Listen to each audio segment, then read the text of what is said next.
Welcome to Half Haunted Chronicles, where sanity fades and the shadows scream.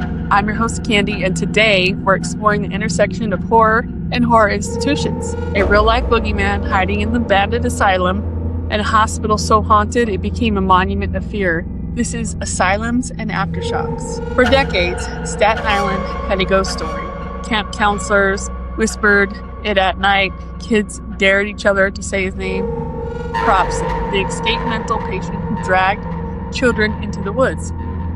But in the 1970s and 80s, the legend turned real. Children started vanishing, all of them vulnerable, many developmentally disabled, most living in a group home, and all the disappearances had a chilling thread. The school had been exposed in 1972 for horrific abuse, overcrowding, and unspeakable neglect. It was shut down, but something remained. Was Cropsey just a story, perhaps? Or did Willowbrook breed a monster worse than fiction? The boogeyman walked those halls, and his name, well, it was real.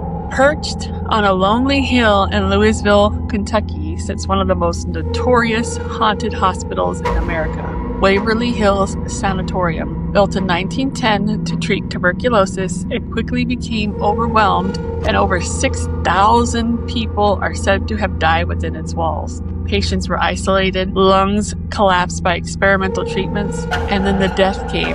They were discreetly wheeled down a hidden tunnel beneath the hospital. It's called the Death Chute.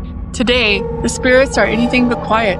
Shadows slip across the fifth floor, disembodied voices call out from empty rooms, and a ghostly boy named Timmy still rolls a ball down the corridor, waiting for someone to play.